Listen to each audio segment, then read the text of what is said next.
This cabbage roll soup tastes just like classic cabbage rolls, but without all of the rolling, stuffing, and baking, which I am definitely a fan of for an easy weeknight soup recipe. And I know this sounds like a bit of a contradiction, but it is both hearty and light. The lean ground beef and rice adds some protein and heft that will keep you full, while the carrots, cabbage, and tomato-rich broth keep it light and cozy. In my opinion, this might just be the perfect one-pot fall and winter soup recipe.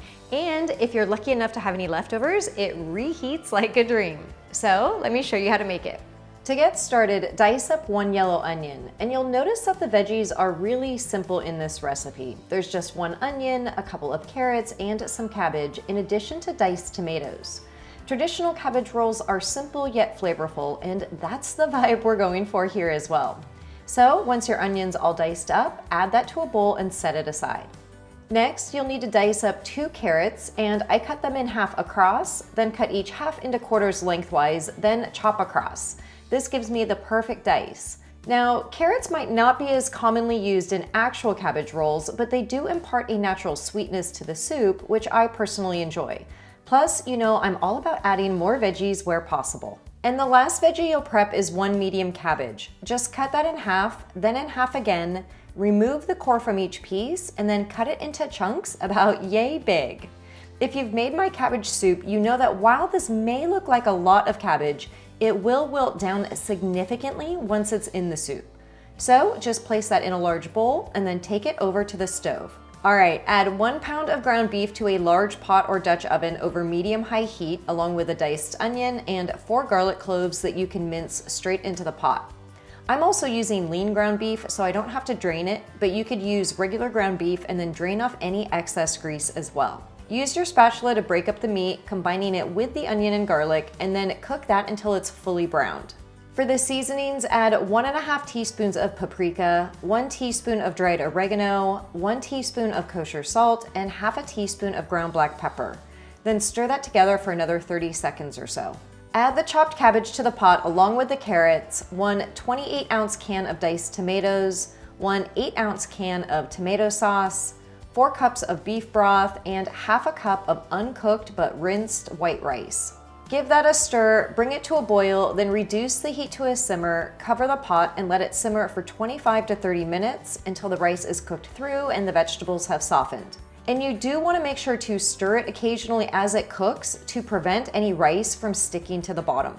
And that's how easy it is to make cabbage roll soup. So much easier than stuffing and rolling a bunch of cabbage leaves, don't you think?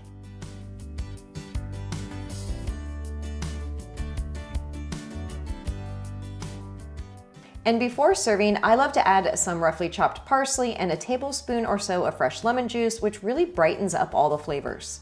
This cabbage roll soup is almost a cross between my classic cabbage soup and stepped pepper soup. So if you've made and loved those recipes, I know you are going to love this one as well. I've certainly had it on repeat these past few weeks, and I think you will too, so I'm excited for you to try it. This is such a perfect recipe for a sunny but chilly day out. Let me take a bite.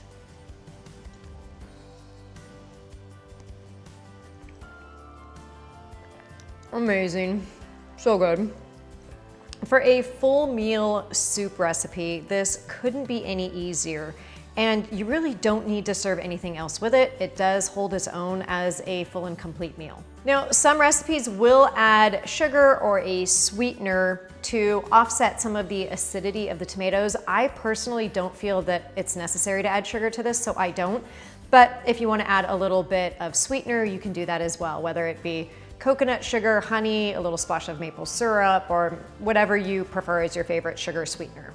You can also see that over time, this will continue to thicken as the rice absorbs more of the moisture, and it's kind of the consistency of traditional cabbage rolls on the inside. But if the soup gets a little too thick and not as brothy as you would like, you can always add a splash of water or broth to thin it up a little bit. And while ground beef is the more traditional meat option, you could always do a combination of meat and pork for a little bit of richness. And if you want a lighter option, you could do ground turkey as well. It should also go without saying that this is a perfect meal prep soup option that will last for about 4 to 5 days in the fridge or up to 3 months in the freezer. And I, for one, am always so thrilled when I find a batch of this in my freezer and I can easily reheat it for a lunch or dinner. I hope you guys enjoyed today's video for cabbage roll soup, and if you did, make sure to give it a thumbs up, as that always helps to support my channel. And let me know what else you are making this winter to stay warm and cozy at home. And if there are any other soup recipes you'd like to see me add to the website, make sure to list those in the comments. All right, I'll see you guys in the next video.